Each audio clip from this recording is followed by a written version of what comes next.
ஒரு முறை நாச்சியா என்ற ஒரு சிறிய கிராமத்தில் ஒரு இளம் மகள் வாழ்ந்தாள்.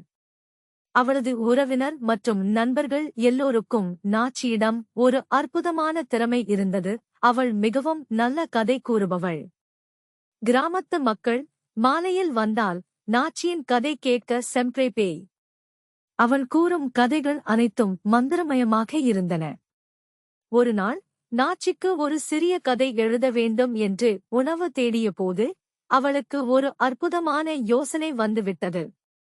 என்னால் ஒரு மந்திரத்தை உருவாக்கினால் யாருக்கும் தேவையானதை தரலாம் என்கிற எண்ணம் நாச்சியின் மனத்தில் தோன்றியது. அவள் வந்த இடத்தில் ஒரு பழமையான மரம் இருந்தது.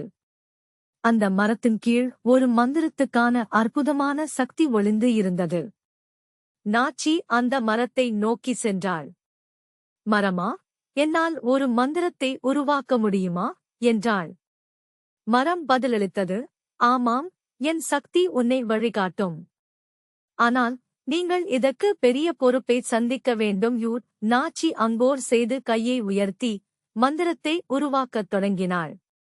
அவள் மனதில் ஒரு தீவிரமான ஆசையை வைத்துக்கொண்டு, எனக்கு ஒரு மந்திரம் வேண்டும், இது அனைவருக்கும் மகிழ்ச்சி தரும் என்றாள். திடீரென ஒரு பிரகாசமான ஒளி அந்த மரத்திலிருந்து வெளிவந்தது. நாச்சி கண்களை மூடியபோது அவளுக்கு ஒரு அழகான வண்ணத்துடன் விளக்குகள் தோன்றின. அவள் மந்திரத்தின் சக்தியை உணர்ந்தாள். இப்போது நான் என்ன ஆனாலும் இதை பயன்படுத்தலாம் என எண்ணி மிகவும் மகிழ்ச்சியுடன் கிராமத்திற்கு திரும்பினாள். கிராமத்தில் சற்றே கவலையில் இருந்த மக்கள் வேலைக்கு போக முடியாமல் இருந்தார்கள். அவர்கள் எல்லோரும் மிகவும் துக்கத்தில் இருந்தனர். நாச்சி அனைவருக்கும் உதவ முடியும் என்ற எண்ணத்தில் அவள் மந்திரத்தை பயன்படுத்த முடிவு செய்தாள். என்னால் ஒரு மந்திரம் உருவாக்கி அனைவருக்கும் வேலை கிடைக்க செய்துவிடுவேன் எனக் கூறியது போல அனைவருமே அதிர்ச்சி அடைந்தனர். அந்த மந்திரத்திற்குப் பிறகு கிராமத்தில் உள்ள ஒவ்வொருவருக்கும் தங்களுக்கு உரிய வேலை கிடைத்தது. இவ்வாறு அனைவரும் மகிழ்ச்சியுடன் வாழ ஆரம்பித்தனர். நாச்சி அந்த மந்திரத்தின் மூலம் கிராமத்தை மகிழ்ச்சியாக்கியவள். ஆனால் நாச்சியின் மனதில் ஒரு நெருக்கடியாக இருந்தது.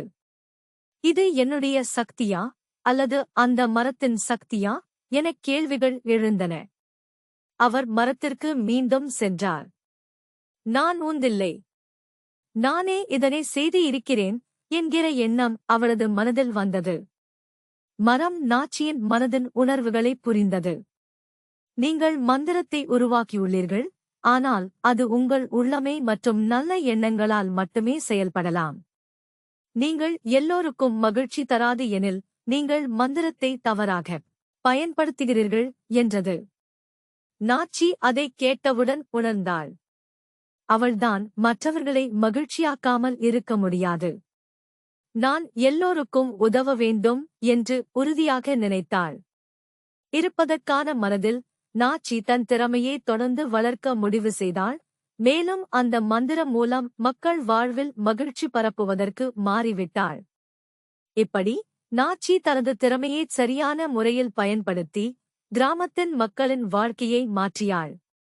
அன்றும் கடந்த காலத்திலும் நாச்சி என்ற அந்த கதை சொல்லி எப்போதும் மகிழ்ச்சியை பரப்பும் ஒரு அற்புதமான மனம் கொண்டவராக திகழ்ந்தாள்.